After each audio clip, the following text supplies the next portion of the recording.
আমি তোমাকে আগে কিভাবে চলতে বলেছিলাম? আলো ছটফটিয়ে উঠে বলল। ভুলে গিয়েছিলাম, সরি। আধার আরও কিছু বলতে চেয়েও মেয়েটার চোখের পানি দেখে আর বলতে পারল না। চল ছেড়ে দিয়ে রুম থেকে বেরিয়ে যাওয়ার সময় শুনতে পেল। আমি তো আপনার জন্য নিজেকে একটু সাজিয়েছিলাম, ভেবেছিলাম আপনি খুশি হবেন, কিন্তু আমি বলছিলাম আপনার কথা অমান্য করার জন্য সরি। আসলে আমি এতগুলো উপহার পেয়ে খুশির ঠালে ভুলিয়ে গিয়েছিলাম আপনি আমার শাড়ি পরা পছন্দ করেন না। হয়তো আপনাকে রাগিয়ে দিলাম, তার জন্য খুব সরি। আলো কথাগুলো বলে চোখের পানি মুছে ফ্লোর থেকে শাড়িগুলো তুলে আলমারিতে গুছিয়ে রেখে দিল। সামনে ফিরতেই তাকে আলমারির সাথে চেপে ধরল আধার। তারপর তীক্ষ্ণ চোখে মেয়েটাকে পর্যবেক্ষণ করতে করতে বিড়বিড় করে বলল। তোমাকে শাড়ি দিয়েছি শুধুমাত্র আমার সামনে পরে থাকার জন্য। দিনে শাড়ি না পরে রাতে পরবে এবং আমার জন্য নিজেকে সাজাবে। আমি এসে দেখব, শুধু আমিই দেখব তোমাকে। আলো কিছু না বলে অভিমানের মুখ ফিরিয়ে নিল। আধার ঝুঁকে এসে গালে চুমু খেয়ে ফিসফিসিয়ে বলল। আমি চাই না তোমার কোনো ক্ষতি হোক, আর না কেউ বাঁচে নজরে দেখুক। আমি যা করেছি সবটা তোমার ভালোর জন্যই। আমি একজন পুরুষ, তাই অন্য পুরুষের নজর বা চাহিদা বুঝতে পারি। তুমি প্লিজ রাতের সামনে যেও না। ও আমার ভাই হলেও ভালো ছেলে নয়, প্লে বয় একটা। ওর গার্লফ্রেন্ডের অভাব নেই, আর না রুম ডেটে আপত্তি আছে। আশা করি তুমি বুঝতে পেরেছ আমি কি বলতে চাচ্ছি।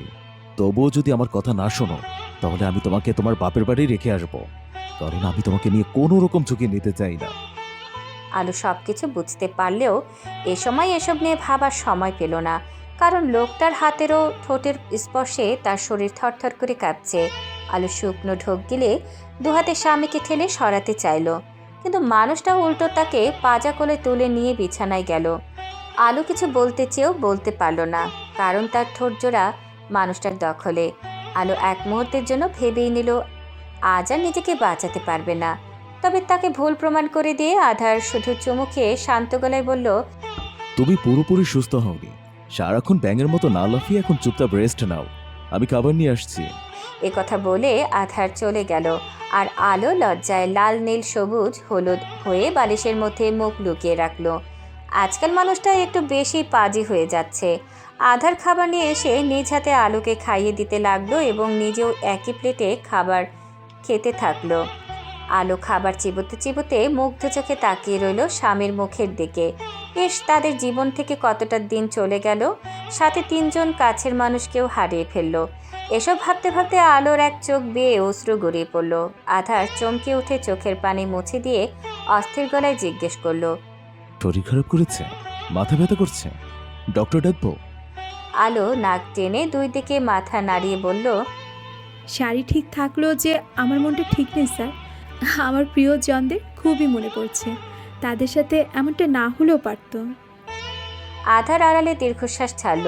সেও এই কষ্টটা অনুভব করতে পারছে, কারণ সে তো নিজের পুরো পরিবারকেই হারিয়ে ফেলেছে। এই মেয়েটা না হয় নিজের মনের দুঃখ কষ্ট তাকে বলছে, কিন্তু সে কিভাবে তার অসহনীয় যন্ত্রণার কথাগুলো বলবে, যেগুলো তাকে প্রতিনিয়ত একটু একটু করে তিলে তিলে শেষ করছে, যার জন্য সে এই মেয়েটাকেও প্রথমে ইগনোর করেছে। হৃদয়টা ভালোবেসে ফেললেও সে কখনো স্বীকার করেনি, এমনকি নিজের অবাধ্য অনুভূতি থেকে পালিয়ে বেরিয়েছে। কিন্তু যখন মেয়েটাকে হারাতে বসেছে তখনই নিজের ভুল বুঝতে পেরেছে, আর এতে সে নিজের উপরে ভীষণ রেগে আছে। শুরুতে যদি অতীত না ভেবে মেয়েটাকে একটু আপন করে নিত, তাহলে হয়তো এই দিনটা দেখতে হতো না। ভালোবাসবো না করতে করতে ঠিকই তো ভালোবেসে ফেললো, কিন্তু সে কি করতো? চাইলেও কি আর অতীত ভোলা যায়? অজানা কারণে তার মনের মধ্যে একটা ভয় কাজ করত, প্রিয় মানুষকে হারানোর ভয়। অথচ সে না ভালোবেসেও এই জঘন্য অনুভূতি তাকে অনুভব করতে হয়েছে। তাহলে এখন থেকে না হয় সে ভালোবেসেই কষ্ট সহ্য করবে, তারপর যা হবার হোক। তবুও সে আর নিজের অনুভূতি থেকে পালাবে না, কারণ দিন শেষে এই পাগল মেয়েটার কাছেই তার সুখ, একটু শান্তি, হয়তো বেশি। আধার শান্ত চোখে আলোর মলিন চেহারার দিকে তাকিয়ে জানতে চাইল। এই আমিটার কাছে থাকতে কোনো রকম সমস্যা নেই তো তোমার? লিসেন, আমি আগের মতো নেই, একটু একটু পরিবর্তন হয়েছে। আর তোমাকে কিন্তু এখন থেকে আমাকে সহ্য করতে হবে। একটু থেমে পুনরায় আওড়ালো। আমার আদর নিতে তোমার কোনো অসুবিধা আছে? আলো মাথা নিচু করে লাজুক হেসে রিনরিনিয়ে বলল। হুম। আধার এক ভ্রু উঁচিয়ে জিজ্ঞেস করলো। তাহলে গতকাল গাড়িতে জ্ঞান হারালে কেন? আমি বাঘ নাকি ভাল্লুক যে তোমাকে আস্তে চিবিয়ে খাবো? আপনার হঠাৎ এই আমিষ রূপটা ঠিক হজম হয়নি, তাই আর কি। আধার হতাশ কণ্ঠে বিড়বিড় করে বলে উঠল, ঠিক আছে ম্যাডাম, বাইরে থাকাকালীন না হয় আপনার কাছে নিরামিষ স্যার হয়ে থাকবো। আর বাড়িতে? শুধু তোমার ব্যক্তিগত পুরুষ। সপ্তাহখানিক পর আজ ভার্সিটিতে পা রেখেছে আলো। মানুষটা তাকে এখনই আসতে দিতে চায়নি। বাড়িতে আরও কিছুদিন রেস্ট নিতে বলেছিল, কিন্তু সে শোনেনি বারণ, না জানিয়েই একা একা চলে এসেছে। কারণ বন্ধু মহলের জন্য তার মনটা ছটফট করছে। ইস, কতদিন হয়ে গেল কাউকে দেখে না, কথা বলে না, আড্ডা দেয় না, হাসি মজাও করে না। আচ্ছা, সবাই কি তাকে ভুলে গিয়েছে নাকি বড্ড অভিমান করে আছে? জানা নেই আলোর, তবে তার খুব কষ্ট হচ্ছে। কারণ সে একই ক্লাসে আছে আর তার বন্ধু মহলেরা এগিয়ে গেছে। এইভাবে হুট করে তার জীবন থেকে 1.5 বছর না গেলেও পারত। আলো আড়ালে চোখের পানি মুছে দীর্ঘশ্বাস ছেড়ে ব্যাগ চেপে ধরে এগিয়ে যেতে লাগলো। এই ভার্সিটিতে তার কত কত পুরনো স্মৃতি রয়েছে, অথচ আজ সবকিছু কেমন জানি নতুন নতুন লাগছে। চেনা জিনিসও অচেনা হয়ে গেছে। ক্যাম্পাসে হাঁটতে হাঁটতে হঠাৎই আলোর পাজোড়া স্লথ হয়ে যায়। ওই তো তার প্রিয় মানুষজন, সবাই একসাথে বসে থেকে কিছু একটা নিয়ে কথা বলছে আর হাসাহাসি করছে। আলো দূর থেকে অপলক নয়নে সবাইকে দেখে নিল, তারপর আস্তে ধীরে কাছে এগিয়ে এলো। এতদিন এত মাস পর বান্ধবীকে দেখে সবার মুখের হাসি গায়েব হয়ে গেল। মুহূর্তেই সকলের মাঝে পিনপতন নীরবতা ছেয়ে যায়। আলো এতে ওতে তাকাতে তাকাতে অস্ফুট স্বরে জিজ্ঞেস করল, কেমন আছিস তোরা? শালুক তাচ্ছিল্য সুরে বলল, এত মেয়ে দেখেছি, কিন্তু তোর মতো স্বার্থপর বেঈমান মেয়ে দেখিনি। আলোর কান্না পেলেও সে নিজেকে সামলে নিয়ে তামান্নার দিকে তাকায়। তামান্নার মুখ সরিয়ে নিয়ে গম্ভীর কণ্ঠে বলল, আমাদের কাছে এসেছিস কেন? তোর স্বামীর কাছে যা, আর বিদেশেই থাক। আমরা কে হই তোর? কেউ না। আর না তুই আমাদের কেউ হোস। তুই যেমন বিদেশের মাটিতে পা রাখতে না রাখতেই ভুলে গেছিস আমাদের, আমরাও ঠিক তেমনই ভুলে গেছি তোকে। তোরা যেমনটা ভাবছিস তেমন নয়। আসলে আমি এতদিন আলোকে সম্পূর্ণ কথা শেষ করতে না দিয়ে ফারাব বলে উঠল, হয়েছে, থাক, তোকে এখন আর অজুহাত দিতে হবে না। আমাদের কাছে এত ফাও টাইম নেই যে তোর বাহানা শুনবো। আমরা অনেক আগেই তোকে ভুলে গেছি। এখন তুই থাক তোর মনে, আর আমাদেরকে থাকতে দে আমাদের মনে। এই চল। কথাগুলো বলে ফারা সবাইকে নিয়ে সেখান থেকে চলে যায়। নির্ঝর ঘাড় ঘুরিয়ে পিছনে একজোড়া অশ্রুসিক্ত নয়নের দিকে তাকিয়ে ধীর কণ্ঠে বলল, আমাদেরকে এইভাবে পর না করে দিলেও তো পারতিস। আলোর এক চোখ বেয়ে অশ্রু গড়িয়ে পড়ল। তার চিৎকার করে বলতে ইচ্ছে করলো, আমি তোদেরকে পর করে দেইনি, পরিস্থিতি আমাকে তোদের থেকে পর করে দিয়েছে। আমি কখনোই ভুলে যাইনি তোদেরকে, কখনোই যাইনি। আমি স্বার্থপর বেঈমান নই রে, একটুও নই। এক হাতে মাথা চেপে ধরে বেঞ্চের উপর ধপ করে বসে পড়ল আলো। বড্ড ব্যথা করছে, আজকাল বেশি মানসিক চাপ নিতে পারে না। এতটুকুতে মাথা ব্যথা শুরু হয়ে যায়। এটার জন্য নিয়মিত ওষুধও খাচ্ছে। ডক্টর বলেছেন পুরোপুরি সুস্থ হতে আরও কিছুদিন সময় লাগবে। এর মধ্যে অতিরিক্ত টেনশন কিংবা মানসিক চাপ না নিতে। তার জন্যই সে এতদিন ভার্সিটিতে আসেনি। সে সবাইকে অনেকবার কল SMS দিয়েছিল, কিন্তু কেউ রিসিভ করেনি। এমনকি সামান্য SMS পর্যন্ত সিন করার প্রয়োজন মনে করেনি। এসব ভেবে হাসলো আলো। তার পরিবার সবার কথা ভেবে কিছু জানায়নি, অথচ আজ তার এত বছরের বন্ধুত্ব এক মুহূর্তে শেষ হয়ে গেল।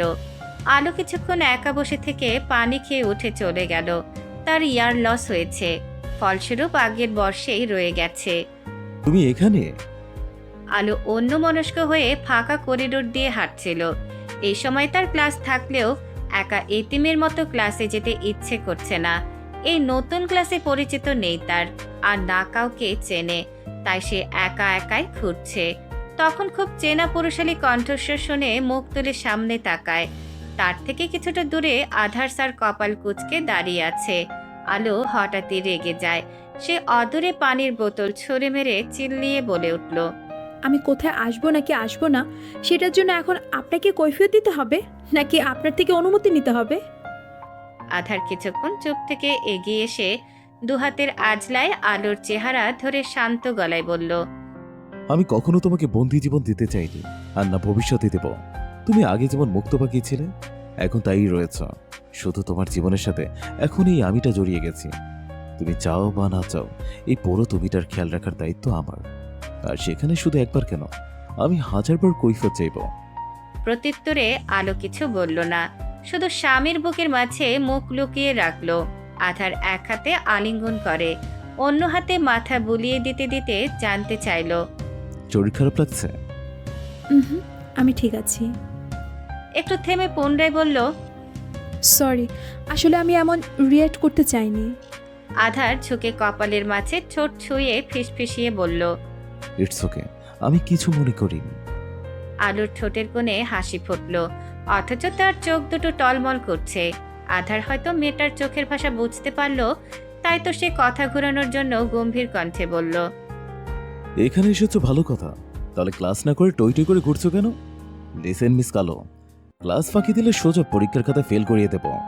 তখন বসে থেকে বাদাম খেও আর আফসোস করো। অন্য সময় হলে আলো এটা নিয়ে ঝগড়া শুরু করত, কিন্তু এখন তার কিছু ভালো লাগছে না। তাই সে কথা না বাড়িয়ে বাধ্য মেয়ের মতো মাথা নাড়িয়ে বলল। আধা ঠোঁট কামড়ে হেসে বলল, ঠিক আছে স্যার, আমি ক্লাসে যাচ্ছি। আপনাকে কষ্ট করে আর ফেল করাতে হবে না। That's like a good girl. আলো মলিন হেসে পেছনে ঘুরে চলে গেল ক্লাসরুমের দিকে। আর আধার কিছুক্ষণ দাঁড়িয়ে থেকে সেও চলে গেল একটা ক্লাসের দিকে। Stop guys.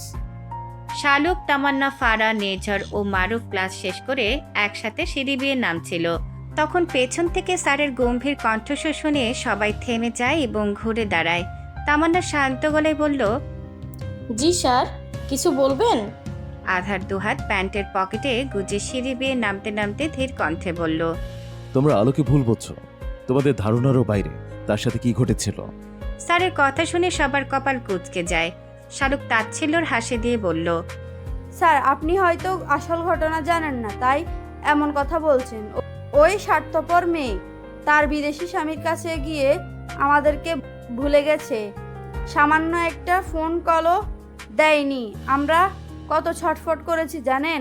ওর পরিবারকে কল দেওয়ার পর সব জানতে পারি। আমরা যেতে চেয়েছিলেন ওর বাড়িতে, কিন্তু যখন জানলাম ও দেশে নেই, তখন আর যায়নি। শুধু শুধু ওর পরিবারকে হয়রানি করে লাভ কি? তোমাদের এটা সত্যি মনে হয় আলো এমনটা করবে, অন্তত তোমাদের সাথে? পাশ থেকে ফারা বলল, মনে হয় না স্যার, কিন্তু ও নিজেই এমনটা মনে করতে আমাদেরকে বাধ্য করিয়েছে। দেশের বাইরে থাকাকালীন প্রতিদিন না হয় সপ্তাহে একবার করে আমাদেরকে কল দিত, কিন্তু ও সেটাও করেনি। তাহলে কেন এখন ওর কথা আমরা ভাববো, যেখানে আমাদের কথাই ও ভাবেনি? দিন শেষে স্বামীকে পেয়ে আমাদের বন্ধুত্ব ভুলে গেছে। আধার দীর্ঘশ্বাস ছেড়ে বলে উঠল, তোমরা ভুল করছো, আই রিপিট ভুল করছো। আলো কখনো তোমাদেরকে ভুলেনি, শুধু পরিস্থিতিটা খারাপ ছিল। আর তোমরা যেটা জানো সেটা সম্পূর্ণ ভুল। মেয়েটা কখনো দেশের বাইরে যায়নি, সে এই দেশেই ছিল। স্যারের কথা শুনে সবাই চমকে উঠল। মারুফ কপাল কুঁচকে জিজ্ঞেস করল, ও যদি এখানেই থাকতো তাহলে আমাদের সাথে যোগাযোগ রাখেনি কেন? আর ওর পরিবার কেন মিথ্যে বলল? তোমাদের কথা ভেবে সত্যি কথা বলিনি, আর এটাই ভুল হয়েছে ওনাদের। শুরু থেকে যদি তোমরা আসল কথা জানতে, তাহলে হয়তো এখন ভুল বুঝতে না। যাই হোক, যা হবার তাই হয়েছে। আমি জাস্ট এটাই বলতে এসেছি, তোমাদের বান্ধবী 1 বছর কোমায় ছিল এবং 6 মাস রিহ্যাবিলিটেশন সেন্টারে ভর্তি ছিল। এই তো কিছুদিন আগে বাড়িতে ফিরেছে। তোমাদের জন্য আরেকটা নিউজ রয়েছে। আলোর ভাই রোহিত ও তার ওয়াইফ মেঘলা আর এই দুনিয়াতে নেই। 1.5 বছর আগে কার অ্যাক্সিডেন্টে মারা গিয়েছে এবং তোমাদের বান্ধবী সোজা কোমায় চলে যায়। তোমরা ঠিকই বলেছ, মেয়েটা খুবই স্বার্থপর। না হলে কি সবাইকে ছেড়ে একা হাসপাতালে বেড়ে দিনের পর দিন জীবন্ত লাশের মতো থাকতে পারতো? স্যারের বলা কথাগুলো শুনে 5 জনের পায়ের তলা থেকে মাটি সরে গেল। তারা অবিশ্বাস চোখে স্যারের দিকে তাকিয়ে আছে।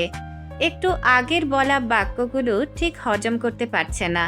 তারা এটা কল্পনাও করতে পারেনি মেয়েটা এতদিন কোমায় ছিল, অথচ তারা ভুল বুঝে কত কিছুই না বলেছে। তামান্না তো মুখ চেপে ধরে নীরবে কেঁদেই দিয়েছে। সবার চোখেই অশ্রু টলমল করছে, কারণ কেউই এমনটা ভাবতে পারেনি। নির্ঝর কোনো মতে নিজেকে সামলিয়ে নিয়ে জিজ্ঞেস করলো। কিন্তু আপনি এত কিছু কিভাবে জানলেন? আধার পাশ কাটিয়ে সিঁড়ি বেয়ে নেমে যেতে যেতে বলে উঠল। আমি ওর husband and she is my wife. আলো ক্লাস শেষে বাগানে বসে থেকেই বই পড়ছিল। তখন খেয়াল করলো তার বন্ধু মহলের সবাই এসে পাশে বসেছে, তবুও সে কিছু বলল না, চুপচাপ বই পড়তে থাকলো। আলো, তামান্নার ডাকে আলো সাড়া দিল। বলুন সিনিয়র আপু। তামান্না শালুক ফাড়া কিছু না বলে হঠাৎই মেয়েটাকে জড়িয়ে ধরে ফুপিয়ে কেঁদে উঠল।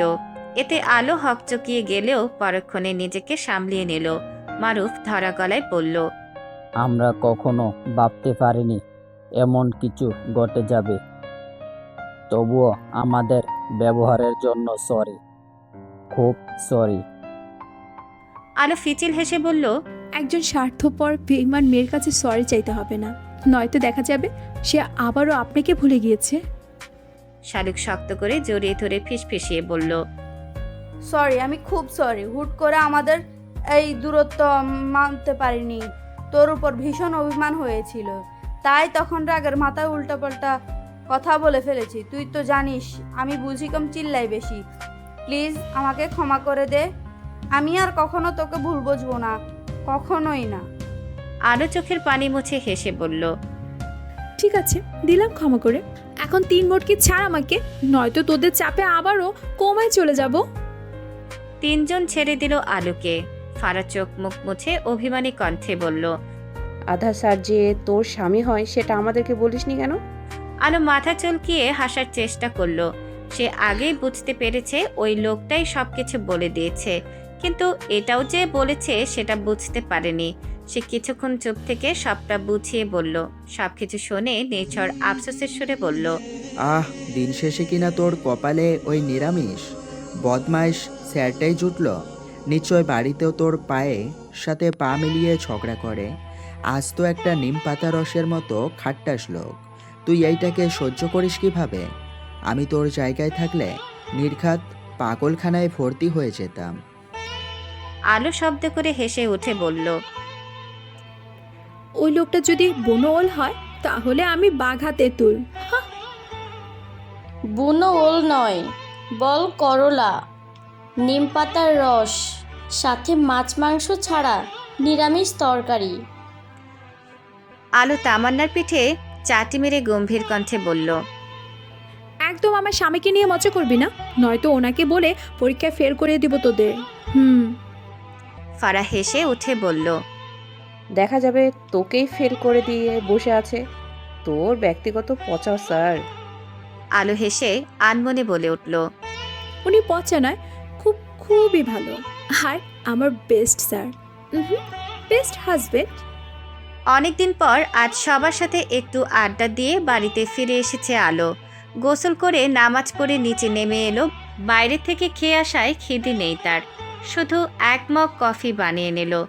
দাদাজানের সাথে দেখা করে এসে দোতলায় ওঠার সময় তাহমিনা খান এসে বলে উঠলেন, আজ সন্ধ্যায় তিথিকে পাত্রপক্ষ দেখতে আসবে। সব রান্নার দায়িত্ব তোমাকে দেওয়া হলো, আশা করছি পালন করবে। আলো পেছনে ফিরে মাথা নাড়িয়ে বলল, ঠিক আছে মা, আমি সব কিছু দেখে নিব। তাহমিনা খান আর কিছু না বলে চলে গেলেন। রাত সকালেই বোনকে আনতে গিয়েছে। সে আপাতত একটা কোম্পানিতে জব করছে, তবে বেতন দিয়ে তার হচ্ছে না। আগের হাত খরচের কাছে এই সামান্য বেতন তার কাছে কিছুই না। তবুও বড় ভাইয়ের থেকে আর একটা টাকাও নেয়নি। এখন থেকে নিজের খরচ নিজেই চালাবে। হাজার কষ্ট হলেও আর কখনো বড় ভাইয়ের কাছে হাত পাতবে না। আলো বিকেল থেকেই রান্নার কাজে নেমে পড়েছে।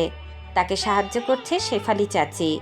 এতগুলো রান্না করার সময় কয়েকবার ছ্যাঁকা খেয়েছে, আবার গরম তেলেও ছিটকে পড়েছে। তবু মেয়েটা মুখ বুজে নিজের দায়িত্ব পালন করে গিয়েছে, কারণ সংসার এমন হবেই। সন্ধ্যার থেকে সব কিছু কমপ্লিট করে নিজের রুমে যায় আলো। এতক্ষণ রান্নাঘরে থাকার ফলে ঘেমে একাকার হয়ে গেছে। মাথা থেকে পেঁচিয়ে রাখা ওড়না খুলে জামা কাপড় নিয়ে দ্রুত ওয়াশরুমে ঢুকে গেল। গোসল না করলে আর যে শান্তি পাবে না। অন্যদিকে সবে ফিরেছে আধার। দোতলায় ওঠার সময় রান্নাঘরে একবার উকি দিয়েছে। মেয়েটাকে দেখতে না পেয়ে সোজা রুমে চলে এলো। ব্যাককোট রেখে হাতের ঘড়ি খুলে ড্রেসিং টেবিলের উপর রাখলো। এখানেও আলোকে দেখতে না পেয়ে ভাবলো হয়তো দাদাজানের কাছে আছে, তাই সে টি শার্ট ট্রাউজার নিয়ে শার্টের বোতাম খুলতে খুলতে ওয়াশরুমের ভেতর ঢুকে গেল এবং সঙ্গে সঙ্গে স্তম্ভিত হয়ে যায়। আলো নিজের মতো করে শাওয়ার নিয়ে চেঞ্জ করে তোয়ালে দিয়ে মাথার চুল পেঁচিয়ে পেছনে ফিরতেই 404 ভোল্টের ঝটকা খেলো। কৌটোর ভেতর থেকে চক্ষুদায় বেরিয়ে আসার উপক্রম তার। সে কয়েক কদম পিছিয়ে গিয়ে কাঁপা কাঁপা গলায় বলল, আপনি আপনি কখন এলেন? আর এখানে কি? আধার দেয়ালের সাথে হেলান দিয়ে চোখ বুজে নিজেকে সামলিয়ে নিয়ে বিড়বিড় করে বলল, ওয়াশরুমের দরজা খুলে যদি শাওয়ার নাও তাহলে এতে আমার কি দোষ? তাই বলে এভাবে দাঁড়িয়ে থাকবেন? তো কি তোমার সাথে শাওয়ার নিতাম? আলো দাঁত কিরমির করে বলল। অসভ্য লোক কোথাকার। আধার বৃদ্ধা আঙুল দিয়ে কপালে স্লাইড করতে করতে বিড়বিড় করলো, অশুভ যদি হতাম তাহলে এতক্ষণ নিজ পায়ে দাঁড়িয়ে থাকতে পারতে না। আলো শুনতে না পেয়ে জিজ্ঞেস করলো। কি বলছেন বিড়বিড় করে? আধার সোজা হয়ে নিচ থেকে টি শার্ট ট্রাউজার তুলে নিয়ে বলল, নাথিং। তুমি একবার আমাকে গোসল করতে দেখেছিলে আর আজ আমি দেখলাম হিসাব বরাবর মিসেস খান। আলো শরীরটা জ্বলে উঠল। সে রাগে লজ্জায় গজগজ করতে করতে বেরিয়ে আসার সময় শুনতে পেল, নেক্সট টাইম যদি এমন ভুল করো তাহলে তোমাকে সাগরে নিয়ে গিয়ে চুবিয়ে দিব মিস কালো। আলো চট করে পেছনে ফিরে মাথার তোয়ালে খুলে লোকটার মুখের উপর ছুঁড়ে মেরে ঝাঝালো কণ্ঠে বলল, আপনিও যদি আবার এমন করেন তাহলে আপনার এই সুন্দর চোখ দুটো তুলে নেব আমি। আধার কিছু না বলে হ্যাচকা টানে আলোকে নিজের কাছে এনে এসে দরজার সাথে চেপে ধরল এবং কানের লতিতে ঠোঁট ছুঁয়ে ফিসফিসিয়ে বলল, আর শুধু দেখেছি, পরে পরে এমনটা না হতে পারে, তাই আগে থেকে সাবধান করে দিলাম। বাই দ্য ওয়ে, এত সুন্দর একটা সারপ্রাইজ দেওয়ার জন্য থ্যাঙ্কস জান। বলেই রক্তিম গালে দুটো চুমু খেলো। আলো লজ্জায় পারছে না মাটির নিচে ঢুকে যেতে। সে কোনো মতে লোকটাকে দূরে সরিয়ে দিয়ে তড়িঘড়ি করে চলে আসার সময় কার্পেটে পা লেগে ধপাস করে উল্টে পড়ল। আলো বিরক্তিতে চোখ মুখ কুঁচকে একটা গালি দিল। সব অঘটন আজ তারই সাথে ঘটছে। ধ্যাত! আলোকে পড়ে যেতে দেখে আধার ছুটে এসে বাহু ধরে তুলে জিজ্ঞেস করলো। ব্যথা পেয়েছ? আলো মুখ সরিয়ে নিয়ে বলল, না। আধার কিছু না বলে আলোকে ড্রেসিং টেবিলের সামনে বসিয়ে দেয়। তারপর খুব যত্নের সাথে ভেজা চুলগুলো মুছে দিতে লাগলো। হেয়ার ড্রায়ার দিয়ে শুকিয়েও দিল। এত সময়ের মধ্যে আলো ভুলেও মুখ তুলে আয়নায় তাকায়নি। আধার নিজের কাজ শেষ করে 8 বক্স থেকে মলম নিয়ে এসে আলোকে ঘুরিয়ে তার সামনে হাঁটু গেড়ে বসলো। কোমল দুহাত নিজের হাতের মাঝে নিয়ে শান্ত গলায় বলল, তোমাকে রান্না করতে মানা করেছিলাম। আলো এক পলক নিজের হাতের দিকে তাকিয়ে মৃদু হেসে বলল, আমি ঠিক আছি। আর সংসার করতে গেলে এমনটা হবে, আপনি চিন্তা করবেন না। আধার দুহাতে মলম লাগিয়ে দিয়ে বলল, রান্না করার সময় সতর্ক থাকবে এবং সাবধানে কাজ করার চেষ্টা করবে, ঠিক আছে? আলো ভদ্রমের মতো মাথা নাড়িয়ে বলল, ঠিক আছে। সময় অতিবাহিত হয়ে যায়। তিথিকে দেখতে পাত্রপক্ষরা চলে এসেছে। তাদেরকে আপ্যায়ন করতে ব্যস্ত তাহমিনা খান। ড্রয়িং রুমে সকলে বসে আছে। সুবহান খান টুকটাক কথা বলছেন। আধার রাতও মাঝে মধ্যে শুধু হু হ্যাঁ করছে। শেফালি চাচি নাস্তার প্লেটগুলো নিয়ে এসে টি টেবিলের উপর সাজিয়ে রাখেন। তাহমিনা খান আলাপ আলোচনা করার সময় খেয়াল করলেন আলো তিথিকে নিয়ে আসছে। মেয়েকে দেখে হাসি মুখে বললেন, ওই তো আমার মেয়ে আসছে। ওনার কথা শুনে সবাই দোতলায় তাকায়। তিথির পরনে বেবি পিঙ্ক রঙা জামদানি শাড়ি। ফর্সা চেহারায় তেমন কোনো আহামরি সাজ নেই। মাথায় এক হাত ঘোমটা দেওয়া। আধার আলোকে যেভাবে চলতে বলেছিল আলো ঠিক ওভাবেই চলছে। সুতির বড় ওড়না হিজাবের মতো করে পরে আছে, শুধু ফর্সা চেহারা উন্মুক্ত। ভদ্রমহিলা মুগ্ধ চোখে তাকিয়ে থেকে অস্ফুট স্বরে বলে উঠলেন, মাশাল্লাহ মাশাল্লাহ। আলো তিথিকে নিয়ে সবার সামনে সোফায় বসিয়ে দিল। তারপর দুজনেই সুন্দর করে সালাম করলো। পাত্রসহ তার ভাই, মা, বাবা ও চাচা চাচি এসেছে, সাথে ওনাদের একমাত্র মেয়েও আছে, যে কিনা ঘুরে ফিরে শুধু এ বাড়ির বড় ছেলের দিকে তাকাচ্ছে, যেটা আলো অনেকক্ষণ ধরেই লক্ষ্য করেছে। সোবাহান খান যখন আলোকে সবার কাছে পরিচয় করে দিল, তখন অজান্তেই দুজন ব্যক্তি চমকে উঠল। আলোর অন্যদিকে খেয়াল না থাকলেও সে ওই মেয়েটার চেহারা দেখে বেশ মজা নিচ্ছিল। কোনো মতে হাসি চেপে রেখে দ্রুত পায়ে রান্নাঘরে এসে খিলখিল করে হেসে ওঠে। ইস, বেচারি মেয়েটার দিল টুট গায়া। বিয়ে নিয়ে কথাবার্তার এক পর্যায়ে এসে ঠিক হলো আগামী মাসের 3 তারিখ ঠিক করা হবে। তারপর অনিমেষ ও তিথির বিবাহ। আলো হাসি মুখে মিষ্টি নিয়ে গিয়ে সবাইকে মিষ্টি মুখ করালো। তারপর প্লেটে করে মিষ্টি নিয়ে করিডোরে গেল। ফোন কল আসায় আধার এখানে এসে কথা বলছিল, তখন পাশে কারোর অস্তিত্ব অনুভব করে ঘাড় ঘুরিয়ে তাকাতে আলো চুপ করে মুখের ভেতর মিষ্টি পড়ে দিল। মেয়েটার এহেন কাজে আধারের চোখ দুটো বড় বড় হয়ে যায়। আলো স্যারের থমথমে চেহারা দেখে ফিক করে হেসে দেয়। সে হাসতে হাসতে চলে যাওয়ার জন্য পা বাড়াতেই আধার কোমর চেপে ধরে নিজের সামনে নিয়ে এলো। আলোর মুখের হাসি গায়েব হয়ে গেল। সে ডাব ডাব করে মুখ তুলে সামনে তাকায়। আধার মাথা নিচু করে আলোর মুখের সামনে মুখ নিয়ে এসে ইশারায় মিষ্টি নিতে বলল। অন্যদিকে ফোনের অপর প্রান্ত থেকে একজন ব্যক্তি হ্যালো হ্যালো করেই যাচ্ছে। আলো উপায় না পেয়ে মুখ বাড়িয়ে এক বাইটে অর্ধেক মিষ্টি নিয়ে সেখান থেকে চলে যায়। আর আধার আনমনে হেসে ঠোঁট মুছে অর্ধেক মিষ্টি খেয়ে ফোনে কথা বলতে শুরু করলো। ডিনার শেষে সব মেহমানরা বিদায় নিয়ে চলে যায়। তাহমিনা খান আজ বেশ খুশি। তিনি মনের মতো মেয়ের জন্য পাত্র পেয়েছে, সাথে বড়লোক পরিবারও। আলু রান্নাঘরের সবকিছু গুছিয়ে রেখে ভেজা হাত ওড়নায় মুছতে মুছতে সিঁড়ি বেয়ে উপরে উঠল। নিজের রুমের দিকে যেতে চেয়েও কিছু একটা ভেবে তিথির রুমের দিকে গেল। সে শুরু থেকে খেয়াল করেছিল মেয়েটার মন খারাপ, আর কিছু জিজ্ঞেস করার সুযোগও হয়ে ওঠেনি। তাই এখন যাচ্ছে একটু কথা বলতে। রুমের দরজা চাপানো ছিল। আলো আস্তে করে দরজা খুলে ভেতরে মাথা ঢুকিয়ে উকি দিল এবং সঙ্গে সঙ্গে চমকে উঠল। ফ্লোরের মাঝে শাড়ি, চুড়ি, জুয়েলারি এলোমেলোভাবে ছড়িয়ে ছিটিয়ে আছে। বিছানার মাঝে তিথি উবর হয়ে বালিশে মুখ গুজে ফুপিয়ে ফুপিয়ে কাঁদছে।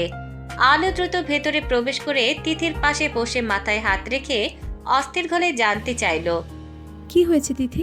তুমি এভাবে কাঁদছো কেন? ভাবির কণ্ঠস্বর শুনে তিথি উঠে বসে কাঁদতে কাঁদতে বলল, আমি এই বিয়ে করব না ভাবি, কিছুতেই করব না। মেয়েটার কথা শুনে আলোর কপাল কুঁচকে গেল। সে জিজ্ঞেস করলো, কেন করবে না? আর পাত্রসহ পরিবারও বেশ ভালো। তাহলে? তিথি কিছু না বলে নীরবে চোখের পানি বিসর্জন দিতে থাকলো। আলো কাঁধে হাত রেখে শান্ত গলায় বলল, আজ হোক বা কাল তোমাকে বিয়ে দিতেই হবে। সেখানে এখন করলে কি সমস্যা? তুমি ওই শাহ পরিবারে সুখী হবা। এই বিয়েতে সবারই মত রয়েছে, এমনকি তোমার বড় ভাইয়ারও। তবু যদি তোমার আপত্তি থাকে তাহলে এভাবে না কেঁদে কেটে সবাইকে বলো। আশা করছি সবাই তোমাকে বুঝবে। আর লেখাপড়া নিয়েও কোনো সমস্যা নেই। ভাইয়া ও ওনার পরিবারের সবাই তোমাকে পড়াশোনা করাতে রাজি আছে। তুমি যতদূর পর্যন্ত চাও ততদূর পর্যন্ত পড়তে পারবে। আর এমন ভালো পরিবার কিন্তু সহজে পাওয়া যাবে না। তাই বলছি, একটু ভেবে দেখো। কথাগুলো বলতে বলতে মেয়েটার চোখ মুখ মুছে দিল।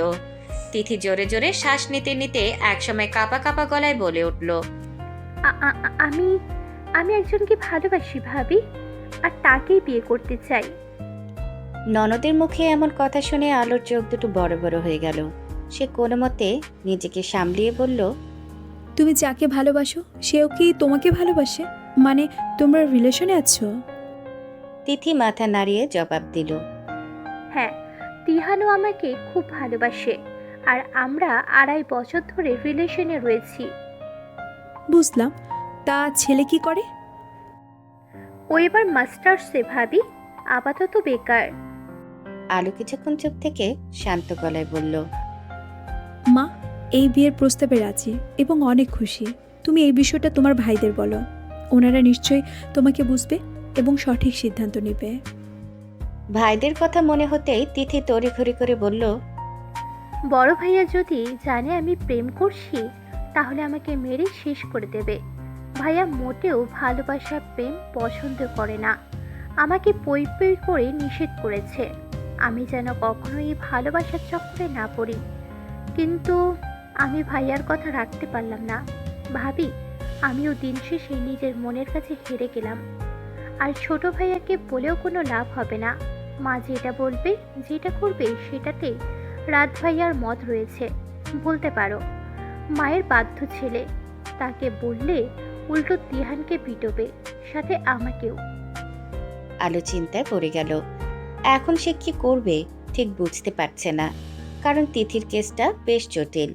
একদিকে পরিবারের সবাই এই বিয়েতে রাজি, অন্যদিকে মেয়েটা আবার অন্য কাউকে ভালোবাসে।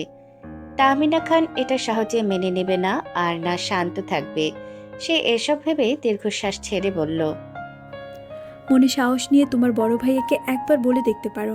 উনি এখন আগের মতো নেই, একটু হলেও ভালোবাসায় বিশ্বাস করতে শিখেছে, আর উনি মাকে বুঝাতে পারবেন। তবু যদি সমস্যা হয় তাহলে দাদাজানকে বলো, আশা করছি তোমার পাশে থাকবে। তুমি কিছু করো না ভাবি, আমার খুব ভয় করছে। দেখো তিথি, আমি তোমার মনের অবস্থাটা বুঝতে পারছি, কিন্তু আমি কি করব বলো? মা এমনিতেই আমাকে পছন্দ করে না। আমি যদি ওনাকে গিয়ে কিছু বলি তাহলে দেখা যাবে আমাকেই বাড়ি থেকে বের করে দেবে। তিথি কিছু না বলে নীরবে কাঁদতে থাকলো। না পারছে পরিবারের অবাধ্য হতে, আর না পারছে নিজের প্রিয় মানুষকে ভুলে যেতে। সে এখন কি করবে নিজেই জানে না, শুধু জানে সে কিছুতেই তিহান ব্যতীত অন্য কারোর হবে না, কিছুতেই না। আলো মেয়েটার চোখের পানি মুছে দিতে দিতে বলল, খাতে না তিথি, আমি দেখছি কি করতে পারি। আলো তিথিকে বুঝিয়ে সুঝিয়ে ঘুম পাড়িয়ে তবেই রুম থেকে বের হলো। দরজা চাপিয়ে দিয়ে পেছনে ফিরতেই দেখতে পেল আধার স্যার রক্তিম চোখে তাকিয়ে আছে। আলোর কপাল কুঁচকে গেল। সে কিছু একটা ভেবে নিজের দিকে তাকায়। না, সবকিছু ঠিকঠাক আছে। তাহলে মানুষটা এমন রাগান্বিত চেহারা নিয়ে দাঁড়িয়ে আছে কেন? তাহলে কি সবকিছু শুনে নিয়েছে? কটা বাজে? পুরুষালী গম্ভীর কণ্ঠস্বর শুনে আলো ভাবনার জগৎ থেকে বেরিয়ে এলো। সে আশেপাশে তাকিয়ে ঘড়ি খুঁজতে লাগলো, কিন্তু কোথাও দেখতে না পেয়ে বলল, জানি না। আধার দাঁতে দাঁত পিষল, কিছু না বলে হনহনিয়ে চলে গেল। আর আলো বেকুবের মতো হা করে দাঁড়িয়ে রইল। মনে মনে ভাবলো, এই লোকটার আবার কি হলো? আশ্চর্য। আলো হামি তুলে রুমে এসে ঘড়ির দিকে তাকাতেই চমকে উঠল। রাত 1টা বেজে পার হয়ে গেছে, অথচ সে এখনো ঘুরঘুর করছে। ওইদিকে টুনাটুনিও খেয়ে দিয়ে কাউচের উপর ঘুম দিয়েছে। এরা সারাদিন খায় আর পড়ে পড়ে ঘুমায়, এছাড়া আর কোনো কাজ নেই। রুমে এলে কেন? এতক্ষণ যেখানে ছিলে সেখানে থাকতে। আলো মুখ ভেঙচি কেটে বলল, এটা আমার রুম, সো আমি যখন তখন আসতে পারি, তাতে আপনার কি? নাথিং। এ কথা বলে আধার সোফায় শুয়ে পড়ল। এটা দেখে আলোর ভ্রু কুঁচকে যায়। সে কাছে এসে জিজ্ঞেস করলো, হঠাৎ এখানে শুলেন কেন? আমার সোফা, আমার শরীর, আমার মন, আমার ইচ্ছে, তাতে আপনার কি? আলোর মুখ গোমরা হয়ে গেল। সে পাশে বসে ধীর কণ্ঠে বলল, রাগ করেছেন? আচ্ছা, সরি। এবারেও আধার কিছু বলল না। আলো কিছুক্ষণ চুপ থেকে রুমের বাতি নিভিয়ে আবারও সোফার কাছে এলো। তারপর বলল, ঠিক আছে, আপনি এখানে থাকলে আমিও থাকবো। সোফায় বেশি জায়গা নেই, তবুও আলো ঠেলে ঠেলে শুয়ে পড়ল। কিন্তু তার ছোট্ট শরীরটার জায়গা ঠিক মতো হলো না। ফলস্বরূপ সে সোফা থেকে পড়ে যেতে লাগলো, কিন্তু শেষমেশ পড়ল না, উল্টো নিজের উপর লোকটাকে আবিষ্কার করলো। আধার শরীরের সমস্ত ভার ছেড়ে দিতেই আলো হকচকিয়ে উঠে বলল, শুটকি মাছের ভর্তা হয়ে গেলাম। আধার ওড়না সরিয়ে উন্মুক্ত গলায় মুখ ডুবিয়ে ফিসফিসিয়ে বলল, আই লাভ শুটকির ভর্তা। আলো সামান্য নড়াচড়াও করতে পারছে না। সে ঘাড় কাত করে জোরে জোরে শ্বাস নিতে নিতে বলল, কাল সকালে বানিয়ে দিব, এখন উঠুন। আমি নয়, তুমি এসেছো আমার কাছে, আর এখন আমাকে সহ্য করো। আলোর শ্বাস প্রশ্বাস ভারী হয়ে এলো। সে দুহাত খামচে ধরল মানুষটার পেট। পুরুষালী রুক্ষ হাতের গাঢ় স্পর্শে তার শরীরটা থরথর করে কাঁপছে। আলো বারবার শুকনো ঢোক গিলে নিচে চাপা পড়া অবস্থায় ছটফট করছে। হঠাৎই কিছু একটা অনুভব করে অস্ফুট স্বরে বলল, প্লিজ না।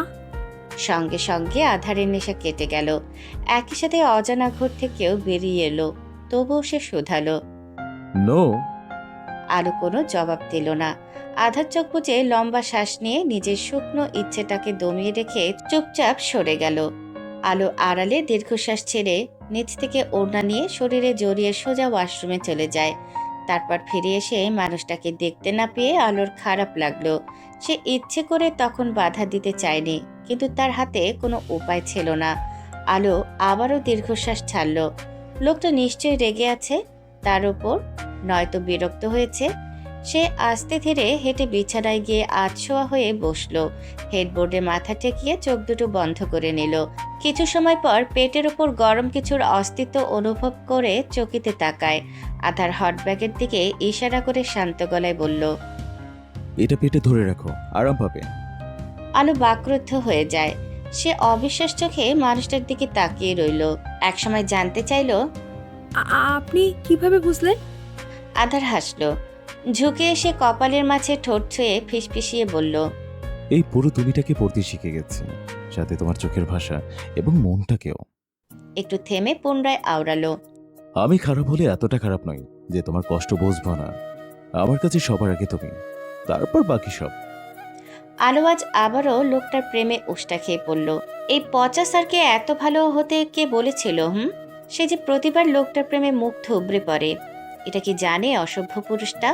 মেয়েটাকে নিজের দিকে এক দৃষ্টিতে তাকিয়ে থাকতে দেখে আধারের মনে দুষ্ট বুদ্ধি এলো। সে ঝড়ের বেগে মাথা নিচে করে শুকনো ঠোঁটে চুমু খেয়ে কামড় দিল। আলো পাশ থেকে পুতুলটা নিয়ে স্যারের পায়ে মেরে চিল্লিয়ে উঠল। বদমাশ লোক কোথাকার!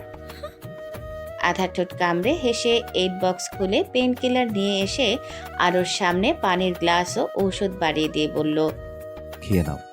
আলো ভদ্রমের মতো ঔষধ খেয়ে নিল। আধার গ্লাসটি টেবিলের উপর রেখে চুপচাপ পাশে এসে শুয়ে পড়ল। আলো কিছুক্ষণ বসে থেকে স্বামীর বুকের উপর মাথা রাখল।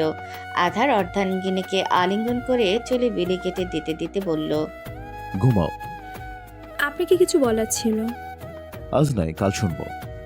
কিন্তু কোনো কিন্তু না, এখন চুপচাপ ভদ্রমের মতো ঘুমাও, নয়তো বেলকনি থেকে ফেলে দিয়ে আসবো। আলো চোখ মুখ কুচকে পাশে ফিরে বিড়বিড় করে বলল, আপনি খুব খারাপ।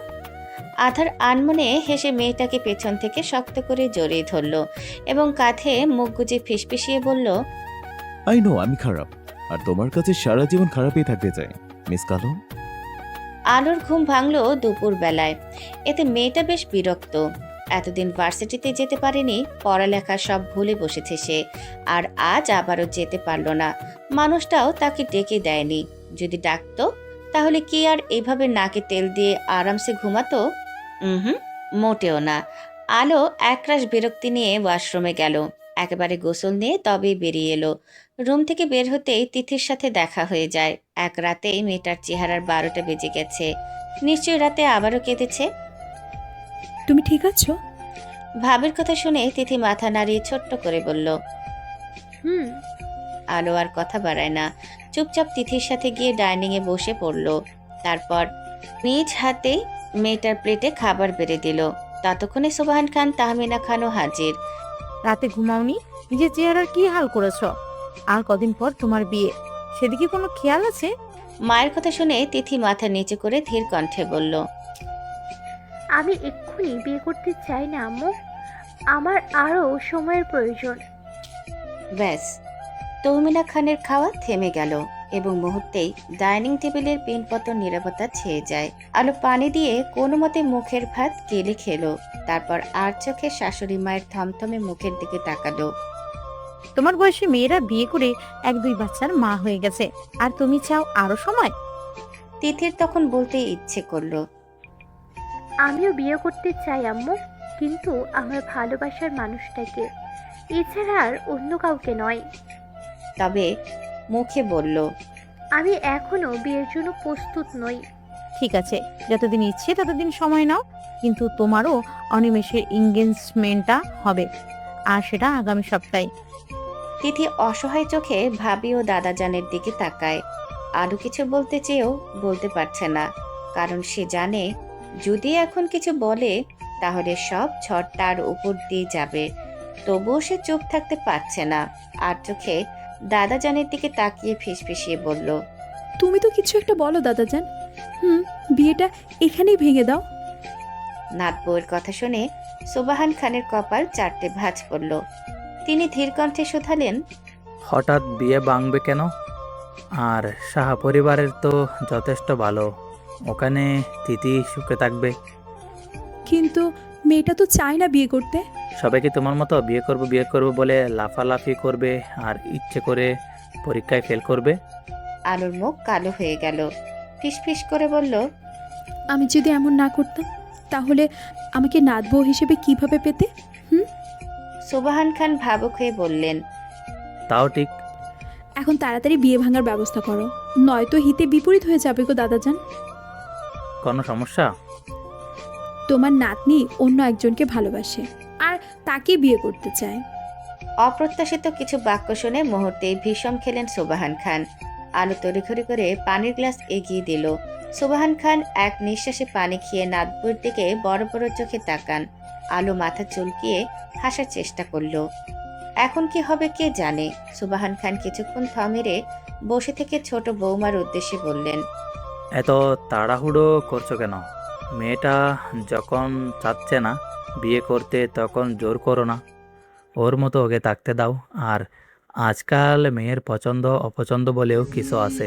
তুমি কি একবারও জিজ্ঞেস করছো মেয়েটা কাকে পছন্দ করে কিনা? কথাগুলো শুনে আলো মনে মনে স্বস্তির নিঃশ্বাস ছাড়ল। যাক বাবা, দাদাজান অন্তত তাদের পাশে রয়েছে। এখন এবারের বড় ঘাটতারাকে নিজেদের দলে নিয়ে আসার পালা, তাহলেই কাজ হয়ে যাবে। তার মতো তিথিও মনে মনে বেশ স্বস্তি পেল। অবশেষে কেউ তো তাকে বুঝতে পারল, আর এটাই তার কাছে অনেক। আমার মেয়ের প্রতি আমার সম্পূর্ণ বিশ্বাস রয়েছে বাবা। ও কখনো এমন কাজ করবে না যেখানে আমার মাথা হেড হবে। আর পছন্দের কথা যদি বলেন, তাহলে ওর জন্য অনিমেষ একদম পারফেক্ট। ছেলেটা সব দিক থেকেই আমাদের বাড়ির একমাত্র মেয়ে জামাই হওয়ার যোগ্যতা রাখে। আর আমি তো এখনই বিয়ে দিতে চাচ্ছি না, শুধু এঙ্গেজমেন্ট করিয়ে রাখতে চাচ্ছি। এটি সমস্যা কোথায়? আপনার বড় নাতিরও এই বিয়েতে মত আছে, কারণ সে ব্যক্তিগতভাবে অনিমেষকে চেনে। তারা দুজন অস্ট্রেলিয়ায় একই ভার্সিটিতে পড়াশোনা করেছে, শুধু সিনিয়র ও জুনিয়র ছিল। তৌমিনা খানের কথা শুনে সোবাহান খান আর কি বলবেন ভেবে পেলেন না। আগে বড় নাতিকে বলতে হবে, নয়তো কিছু করা যাবে না। অন্যদিকে আলো মিনমিন করে বলল, লোকটার বয়স বেশি না। তৌমিনা খান বিরক্তিতে বললেন, কোথায় বেশি দেখলে? মাত্র তো 29 বছর, আর তোমার স্বামীর থেকে 2 বছরের জুনিয়র। সেখানে বয়স বেশি দেখলে কোথায়? আলো কিছু না বলে চুপ থাকলো। তিথি সজোরে চেয়ার ছেড়ে উঠে দাঁড়িয়ে বলল, আমি এই বিয়ে করব না আম্মু, আর না এঙ্গেজমেন্ট করব। আমি কাল সকালে ফিরে যাচ্ছি চট্টগ্রাম। এ কথা বলে খাবার না খেয়েই চলে গেল। তিথি আর তাহমিনা খান রাগান্বিত চেহারায় মেয়ের চলে যাওয়ার দিকে তাকিয়ে থাকলেন। আজ অফিসে একজনের সাথে রাতের বেশ ঝামেলা হয়েছে। সে মূলত লাঞ্চের জন্য ক্যান্টিনে এসেছিল। লাঞ্চ শেষে কফি খেতে খেতে ফোন দেখছিল আর সামনে হাঁটছিল। তখনই অসাবধানতার কারণে একটা টেবিলের সাথে ধাক্কা খায় এবং সঙ্গে সঙ্গে তার হাতের কফি গিয়ে পড়ে একটি ফাইলের উপর। সেখানে একজন রমণী বসে থেকে নিজের কাজ করছিল। সকাল থেকে একটানা কাজ করে মাত্র ফাইলটা চেক করছিল, কারণ একটু পরে বসকে জবাব দিতে হবে, নয়তো কথা শুনতে হবে। কিন্তু তার হলো কই, এক মুহূর্তেই তার সব কষ্ট বিফলে চলে গেল। রাত সরি বলেছিল মেয়েটাকে, কিন্তু মেয়েটা রাগে দুঃখে কষ্টে যা নয় তাই বলে সবার সামনে অপমান করে তাকে। সবটা সময় ধরে রাত শুধু রাগ ক্ষোভে ফুঁসে গিয়েছে। অফিস হওয়ার জন্য সে বেশ কিছু বলতে পারেনি মেয়েটাকে, শুধু মুখ বুজে চুপচাপ শুয়ে গেছে। কি হয়েছে ইস্যু? কোনো সমস্যা? বান্ধবীর কথা শুনে ইস্যু কান্না আটকে বলল, আজ মনে হয় অফিসে লাস্ট দিন আমার। পাপিয়া চমকে উঠল, উদ্বিগ্ন কণ্ঠে জিজ্ঞেস করলো, আবার কি করেছিস তুই? ইস্যু দুপুরের ঘটনা সবটা খুলে বলল। সবকিছু শুনে নিজের কপাল চেপে ধরে পাপিয়া অস্ফুট স্বরে বলল, স্যার তোকে শেষবারের মতো একটা সুযোগ দিয়েছিল, অথচ এটাও গেল। এখন কি হবে উপরওয়ালা জানে। ইস্যু আড়ালে চোখের পানি মুছে নিল। অনেক কষ্টে এই জবটা পেয়েছে সে। পারিবারিক সমস্যার জন্য মাস্টার্স করতে পারেনি, শুধু গ্র্যাজুয়েশন কোনো মতে শেষ করেছে। পরিবারের বড় মেয়ে হওয়ায় সব দায়িত্ব তার কাঁধে। বাবাবিহীন সংসার তাকে সামলাতে হয়। আগে টিউশনি করিয়ে সংসার ও নিজের লেখাপড়া চালিয়েছে, আর এখন এই জবটা পেয়েছে, কিন্তু এটাও হারানোর পথে। মেয়েটা জোরে শ্বাস নিয়ে নিজেকে সামলিয়ে ধীরে পায়ে এগিয়ে যেতে লাগলো। তখনই রাত এসে একটা ফাইল দিয়ে বলল, নিন আপনার ফাইল। ঈশিতা চমকে উঠল। তড়িঘড়ি করে ফাইল নিয়ে চেক করে দেখলো সব কাজ কমপ্লিট করা আছে, এমনকি তার করা কাজের থেকেও এটা কয়েক গুণ নিখুঁত। ঈশিতা অবিশ্বাস্য কণ্ঠে শোধালো, এটা আপনি করেছেন? নো, আপনার বয়ফ্রেন্ড এসে করে দিয়ে গেছে। একথা বলে রাত হনহনিয়ে চলে যায়। মেয়েটা সামান্য ধন্যবাদটুকু দিতে পারল না। তবে সে এসব না ভেবে জলদি বসের কেবিনে চলে গেল। আলো নাস্তার প্লেট সাজিয়ে নিয়ে রুমে এসে টি টেবিলের উপর রাখলো এবং খেয়াল করলো মানুষটা গোসল নিয়ে বেরিয়েছে। আধার তোলে সোফার উপর রেখে ড্রেসিং টেবিলের সামনে দাঁড়ায়। তখন অনুভব করে একজোড়া কোমল হাত তাকে জড়িয়ে ধরেছে। আধার ঠোঁট কামড়ে হেসে হাতের উপর হাত রেখে বলল, আজ সূর্য কোন দিকে উঠেছে? আলো কোনো জবাব দিল না। সে আগের মতোই পেছন থেকে স্বামীকে জড়িয়ে ধরে পিঠে মুখ গুজে আছে। এক সময় জিজ্ঞেস করলো, ভালোবাসায় বিশ্বাস করেন?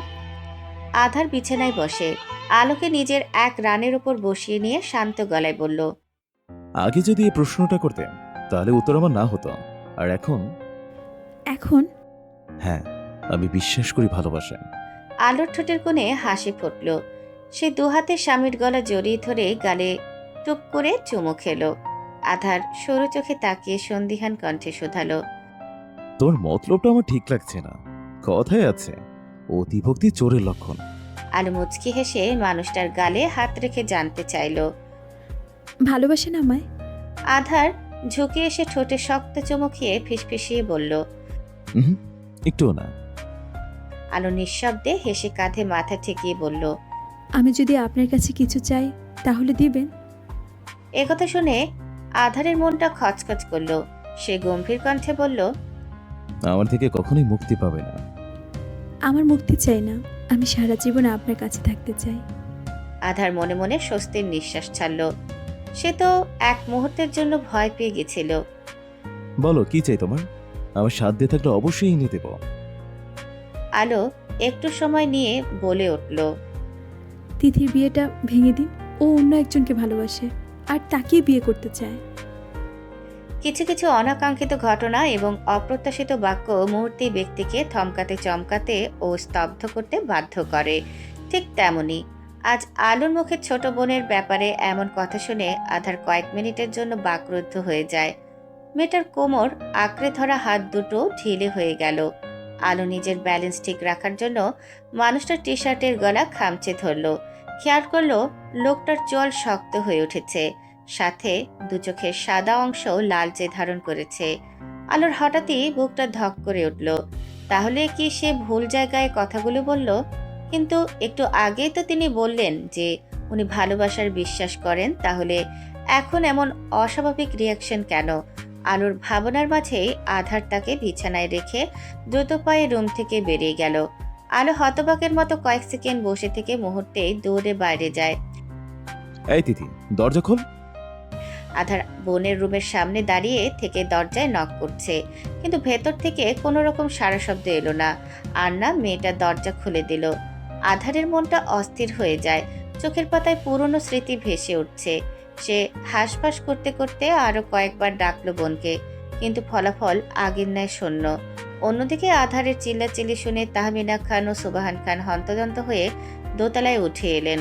ততক্ষণে আলো এসে পাশে দাঁড়িয়েছে। আধারের পক্ষে আর ধৈর্য ধরা সম্ভব হলো না। দরজার কাছে থেকে আলোকে দূরে সরিয়ে দিয়ে সে চোখের পলকেই দরজাটা ভেঙে ফেলল। তড়িঘড়ি করে রুমের ভিতরে এসে সবাই দেখল তিথি বিছানার মাঝে এলোমেলোভাবে শুয়ে আছে। আধার ছুটে এসে বোনের দুগালে হাত রেখে ডাকতে শুরু করলো, কিন্তু মেয়েটা চোখ মেলে তাকালো না। তাহমিনা খান খুব ভয় পেয়ে যান।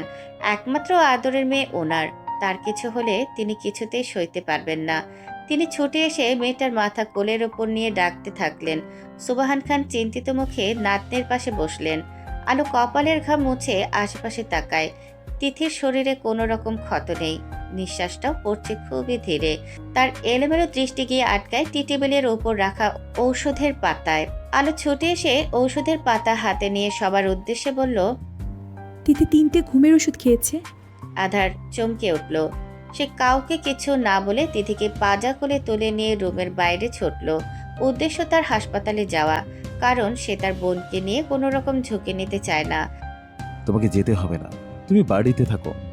আলোকে গাড়িতে উঠতে দেখে আধার শান্ত গলায় বলে, এমনিতেই মেয়েটার শরীর ভালো নেই, তার উপর হাসপাতালে গেলে আরও শরীর খারাপ করবে, তাই সে চাচ্ছে না মেয়েটা তাদের সাথে যাক। আলো পাশে ফিরে অস্থির কণ্ঠে বলল, না, আমিও যাব। ভেতরে যেতে বলেছি। আপনি এমন করছেন কেন? আমি তিথির সাথে যাব। আলো জেদি কণ্ঠে বলে গাড়ির ডোরে খুলে ভেতরে প্রবেশ করার চেষ্টা করলে আধার তেড়ে এসে হাতের বাহু শক্ত করে চেপে ধরে এক ঝটকায় বাহিরে নিয়ে এসে গর্জে উঠল। তোমাকে আমি যেতে না করেছি, তারপর এত জেদ কেন করছো? তুমি কি বুঝতে পারছো না আমার যে তোমার জন্য সময় নষ্ট হচ্ছে? বাজখাই গলার ধমকে আলো কেঁপে উঠল। একই সাথে হাতের ব্যথায় ও মানুষটার এমন ব্যবহারে চোখ দুটো ছলছল করে ওঠে। আধার আজ দেখেও না দেখার ভান করে আলোকে ছেড়ে গাড়িতে উঠে বসলো। তারপর গাড়ি স্টার্ট দিয়ে হাওয়ার বেগে ছুটে গেল।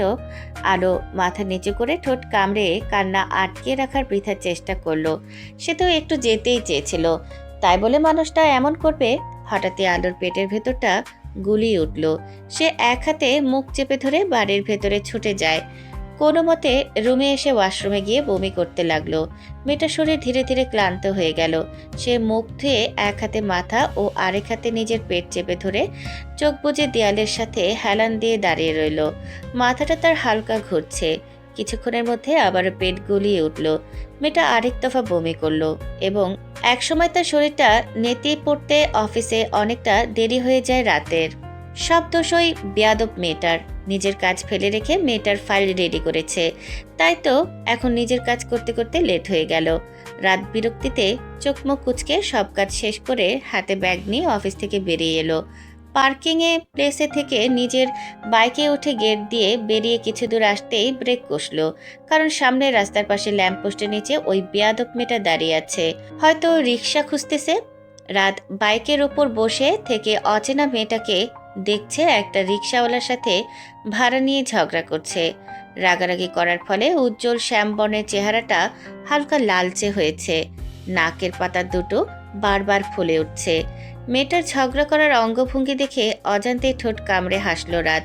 এই মেয়ে লোকগুলো এত ঝগড়া করতে কিভাবে পারে? এদের কি মুখ ব্যথা করে না? সারাক্ষণ হাঁসের মতো প্যাক প্যাক করতেই থাকে। নিজের ভাবনার মাঝে খেয়াল করলো মেয়েটার বকাবকি শুনে রিক্সাওয়ালা চলে গিয়েছে। রাত দীর্ঘশ্বাস ছেড়ে বাইক নিয়ে মেয়েটার সামনে থামলো। মাথায় হেলমেট পরে থাকার জন্য ঈশিতা প্রথমে চিনতে পারল না। যখন যুবকের সর্বাঙ্গে নজর বুলিয়ে নিল তখনই চিনতে পারে এই ব্যক্তিকে। সামান্য কয়েকটা টাকার জন্য রাস্তায় দাঁড়িয়ে থেকে ঝগড়া করছেন মিস? রাতের কথা শুনে ঈশিতা তাচ্ছিল্যের সুরে বলল, বড়লোকের ছেলেরা কি বুঝবে টাকার মূল্য? তার তো দুহাতে টাকা পয়সা উড়ায়। মেয়েটার বলা কথাগুলো রাতের বড্ড গায়ে লাগলো, কারণ সে এতগুলো বছর ধরে বড় ভাইয়ের টাকা নষ্ট করে এসেছে। আকবাজ কিছুই ভাবেনি, অথচ সে এখন একটু হলেও উপলব্ধি করতে পারছে টাকা কামানো কতটা কষ্টের।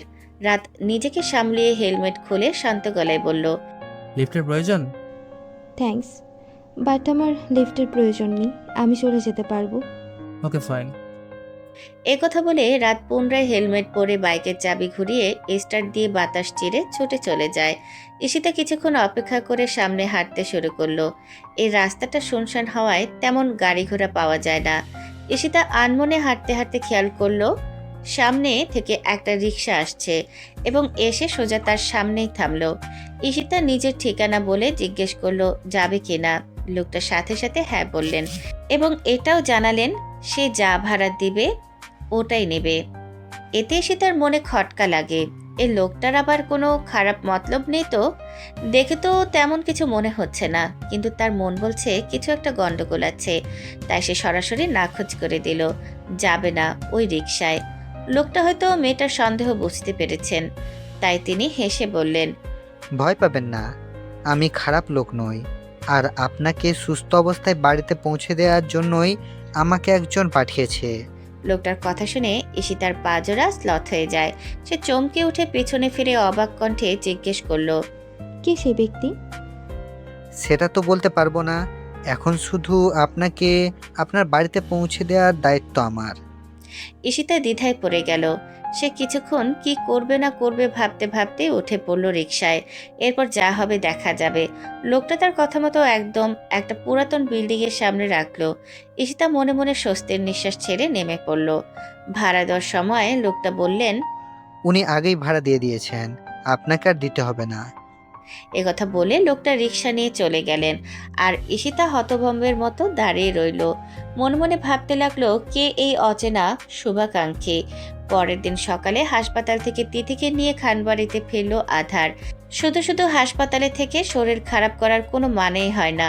তার উপর মেয়েটাকে একা বাড়িতে রাখতে চায়নি, বিশেষ করে ছোট ভাইয়ের জন্য। তাই সে নিজে আসতে না পারলেও তাদেরকে বুঝিয়ে সুঝিয়ে পাঠিয়ে দেয়। তিথি এখন কিছুটা সুস্থ আছে। ওষুধগুলো খুব বেশি এফেক্ট ফেলতে পারেনি তার শরীরে, কারণ আধার সঠিক সময়ে হাসপাতালে নিয়ে গিয়েছে। তারপর ডাক্তার স্টোমাক ওয়াশ করে প্রাথমিক চিকিৎসা দিয়ে জ্ঞান ফিরে আনেন। পুরো একটা রাত নির্ঘুম কাটিয়ে আধার বড় বড় পা ফেলে নিজের রুমে এলো। রাতে মেয়েটাকে অনেকবার কল দিয়েছিল, এমনকি এসএমএসও করেছিল, কিন্তু মেয়েটা কোনো রেসপন্স করেনি আর না কল ধরেছে। হয়তো তখনকার ঘটনা নিয়ে অভিমান করে আছে। আধার জোরে শ্বাস ফেলে রুমে এসে দেখে আলো পুতুল চেপে ধরে গুটিসুটি মেরে ঘুমিয়ে আছে। তার আশেপাশে টুনাটুনিও শুয়ে আছে। আধার অপলক নয়নে মেয়েটার ঘুমন্ত কেউ চেহারার দিকে তাকিয়ে থাকলো। কাছে আসতে চেয়েও কিছু একটা ভেবে এলো না। এখন তার গোসল নেওয়ার প্রয়োজন, কারণ হাসপাতাল থেকে এসেছে আর এই শরীরে মেয়েটার কাছে যাওয়া যাবে না। তাই সে আলমারি থেকে জামা কাপড় নিয়ে দ্রুত ওয়াশরুমে চলে গেল।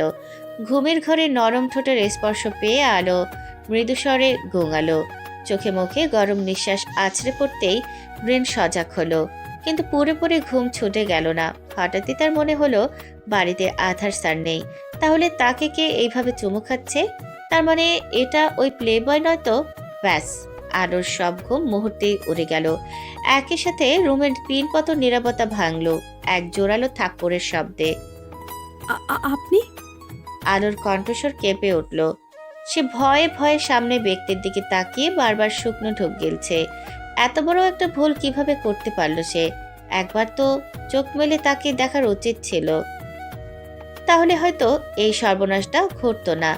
অন্যদিকে আধার নিজের বাম গালে হাত রেখে স্তব্ধ হয়ে আছে। তার চোখের দৃষ্টি সামনে বসে থেকে ভয়ে কাঁপতে থাকা রমণীর পানে। এই প্রথম বউয়ের নরম হাতের গরম থাপ্পড় খেয়ে সে বাকরুদ্ধ, হতভম্ব, হতবাক, আহমক, হতবিহ্বল ইত্যাদি ইত্যাদি সবকিছু হয়ে থ মেরেই বসে আছে। সে এতটাই শক যে নিজের ভাষায় হারিয়ে ফেলেছে। সরি, আমি ইচ্ছে করে এমনটা। আলো বাকি কথাগুলো আর বলতে পারল না, কারণ লোকটা উঠে চলে গিয়েছে বাইরে। আলো ছলো ছলো চোখে নিজের ডান হাতের দিকে তাকায়। এই হাতটা দিয়ে কিনা সে তার প্রিয় মানুষটিকে আঘাত করেছে। উনি নিশ্চয়ই মনে মনে খুব কষ্ট পেয়েছেন। সে এটা কিভাবে করতে পারলো? কিভাবে? তাহমিনা খান নিজ হাতে মেয়েকে হালকা পাতলা নাস্তা করিয়ে দিয়ে ওষুধ খাইয়ে দিলেন। তিনি মেয়ের মাথায় হাত বুলিয়ে দিতে দিতে ধরা গলায় বললেন, মায়ের উপর এত অভিমান তোমার? তিথি কিছু বলতে যাবে তখনই তার গালে পুরুষালী হাতের থাপ্পড় পড়ল। মেয়েটা ছিটকে বিছানায় আছড়ে পড়ে। তাহমিনা খান চমকে উঠে মেয়েকে আগলে নিয়ে চিল্লিয়ে উঠল। রাতের চেহারা অসম্ভব রকমের লাল হয়ে আছে। সে রাতে কিছু জানতে না পারলেও সকালে সবটা জেনেছে। তারপরেই শরীরের রক্ত মাথায় অবধি উঠে গেছে। রাত রাগে তাতে দাঁত চেপে বলল, মেয়েকে এই করতে চট্টগ্রামে পাঠিয়েছিলে? রাতে যদি বাই সঠিক সময় ওকে হাসপাতালে না নিয়ে যেত, তাহলে কি করতে পারতো একবারও সেটা ভেবে দেখেছো? তিথি মাকে জড়িয়ে ধরে শব্দ করে কাঁদছে। তাহমিনা খান মেয়ের মাথায় হাত বুলিয়ে দিতে দিতে গম্ভীর কণ্ঠে ছেলের উদ্দেশ্যে বললেন, তাই বলে তুমি এইভাবে মারবে অসুস্থ মেয়েটাকে? মারবো, 1000 বার মারবো। ওর না খুব মরার শখ, আজ না হয় এটা আমি নিজ হাতে পূরণ করব। তারপর তোমার মেয়ের সো কল্ড বয়ফ্রেন্ডকেও দেখে নেব। রাত চিল্লিয়ে কথাগুলো বলে তিথির হাতের বাহু চেপে ধরে টেনে হিচড়ে নিয়ে যেতে লাগলো। কত বড় সাহস মেয়েটার! অন্য কারোর জন্য নিজের জীবন দিতে চলেছিল। রাত বড় ভাইয়ের গম্ভীর কণ্ঠস্বর শুনে রাত থেমে গেল। তিথি কাঁদতে কাঁদতে অসহায় চোখে ভাইয়ের দিকে তাকায়। আধার কিছু না বলে এগিয়ে এসে রাতের হাতের বাঁধন থেকে বোনের হাত ছাড়িয়ে নিয়ে চোখের পানি মুছে দিল। তিথি বড় ভাইকে শক্ত করে জড়িয়ে ধরে ফুপিয়ে কেঁদে উঠল। আমি এমনটা করতে চাইনি ভাইয়া। আমি শুধু একটু ঘুমানোর জন্য ওষুধ খেয়েছিলাম, কিন্তু বুঝতে পারিনি এতে সমস্যা হবে। আধার বোনের মাথায় হাত বুলিয়ে দিয়ে আস্তে ধীরে নিচে নেমে এলো এবং তিথিকে সোফায় বসিয়ে দিয়ে সে সামনে হাঁটু ভেঙে বসলো। তুই কি কাউকে ভালোবাসিস? আর এটার জন্য কি বিয়ে করতে চাচ্ছিস না? ড্রয়িং রুমে সবাই উপস্থিত। তিথির চোখের পানি মুছে মাথা নিচে করে কাঁপা কাঁপা গলায় বলল, হ্যাঁ। ছেলেটাও কি তোকে ভালোবাসে? খুব। তোর সাথেই পড়ে? কিন্তু ও এবার মাস্টার্সে। ঠিক আছে, আমি আধার কথা দিলাম, তোর বিয়ে তোর ভালোবাসার মানুষের সাথেই হবে, আর অনিমিষের সাথে বিয়ে ক্যান্সেল। এবার হ্যাপি? বড় ভাইয়ের কথা শুনে মুহূর্তেই তিথির ঠোঁটের কোণে এক চিলতে হাসি ফুটে উঠল। সে চট করে ভাইয়ার গলা জড়িয়ে ধরে কাঁধে মাথা টেকিয়ে ফিসফিসিয়ে বলল, আমি খুব খুশি ভাইয়া, খুব। আধার হাসল।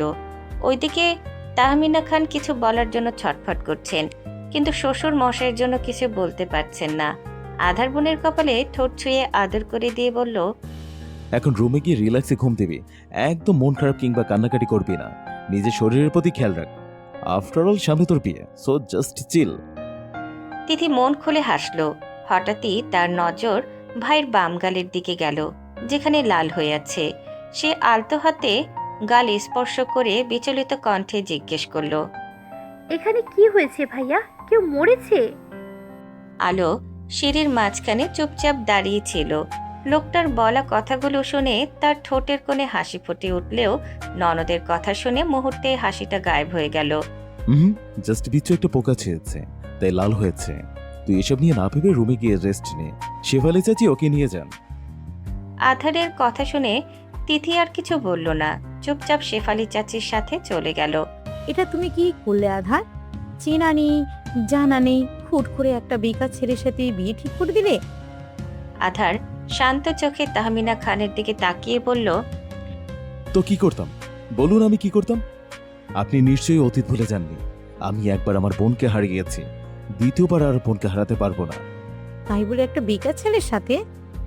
আপনার মেয়ে ওই বেকার ছেলেকে ভালোবাসে আর তাকেই বিয়ে করতে চায়। মেয়েটাকে একবার দেখেছেন ওর কি হাল হয়েছে? এখনো বিয়ে ঠিক হয়নি, জাস্ট কথাবার্তা চলছিল।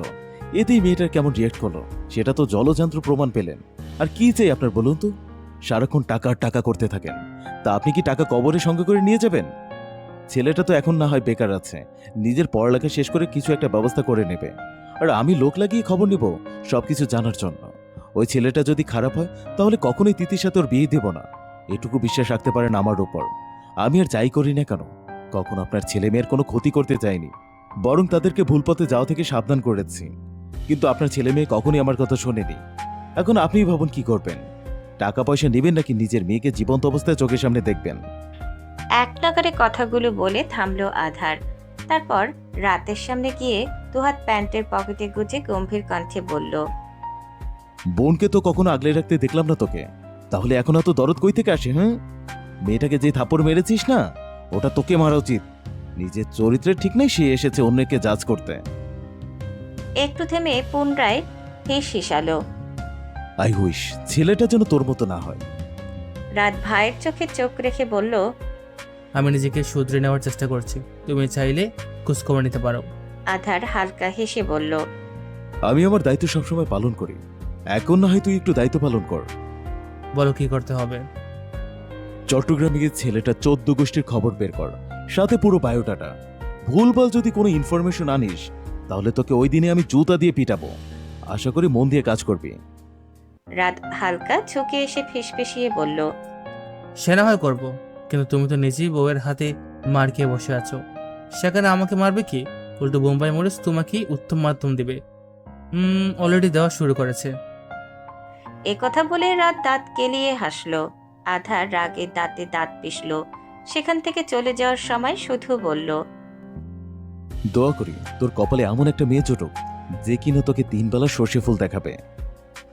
সকাল গড়িয়ে দুপুর হয়ে এসেছে। আলো গুটি গুটি পায়ে খাবারের প্লেট নিয়ে ননদের রুমে এসে দেখে তিথি মাত্র গোসল নিয়ে বেরিয়েছে। সে টি টেবিলের ওপর প্লেট রেখে পেছনে ফিরতেই তিথি দুহাতে জাপটে জড়িয়ে ধরল তাকে। আলো প্রথমে হকচকিয়ে গেলেও পর মুহূর্তে নিজেকে সামলে নিয়ে মেয়েটার পিঠে হাত রাখল। তোমাকে এত এত থ্যাংক ইউ ভাবি, আর সব কিছু তোমার জন্য হয়েছে। তিথি একগাল হেসে কথাগুলো বলে।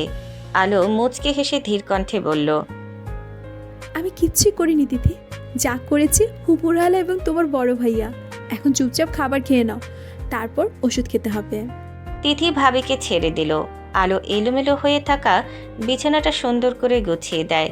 তিথি সোফায় বসে থেকে খাবার খেতে খেতে জিজ্ঞেস করলো, তোমার মন খারাপ ভাবি? আলো এক পলক মেয়েটার দিকে তাকিয়ে চোখ সরিয়ে নিল। আসলেই তার খুব মন খারাপ। ওই লোকটা তার সাথে একটু কথা বলেনি, এমনকি ভার্সিটিতে যাওয়ার সময় তার কাছেও আসেনি। অন্য সময় তাকে আদর করে যেত, অথচ আজ আশেপাশেও ঘেঁষেনি। কোথায় ভেবেছিল সে অভিমান করে মানুষটার থেকে দূরে থাকবে, কিন্তু এখন ওই লোকটাই একটা থাপ্পড়ের জন্য তার থেকে দূরে থাকছে। মানছে তার থাপ্পড় মারাটা একদম উচিত হয়নি, কিন্তু সে তো আর ইচ্ছে করে মারেনি, ভুলবশত হয়ে গেছে। তার জন্য এইভাবে নিজেকে দূরে সরিয়ে নেবে, এটা কেমন কথা? তুমি ঠিক আছো ভাবি? তিথির কথায় আলোর ধ্যান ভাঙল। সে চটপট চোখের পল্লব ঝাপটিয়ে জবাব দিল, হ্যাঁ, আমি ঠিক আছি। আর আমার মন খারাপ হবে কেন? আমি তো অনেক হ্যাপি, বিশেষ করে তোমার জন্য। অবশেষে তুমি তোমার ভালোবাসার মানুষটিকে পেতে চলেছ। তিথি লাজুক হেসে বলল, তুমি কখনো কাউকে ভালোবাসোনি? আমি সবসময় নিজেকে নিয়ে ব্যস্ত থাকতাম। এসব প্রেম ভালোবাসায় পড়ে ছ্যাঁকা খেয়ে বাঁকা হয়ে যাওয়ার কোনো ইচ্ছেই ছিল না, কারণ আমার দ্বারা প্রেম সম্ভবই না। বয়ফ্রেন্ডকে যে সময়টা দিতাম ওইটা নিজেকেই দিয়েছি। আর এখনকার কথা যদি বলো, তাহলে আমি আমার স্বামীকে ভালোবাসি। উনি আমার প্রথম এবং শেষ ভালোবাসা। ভাইয়া অনেক লাকি, তোমার মতো একজনকে জীবন সঙ্গী হিসেবে পেয়েছে। তোমার ভাইয়াকে পেয়ে আমি লাকি।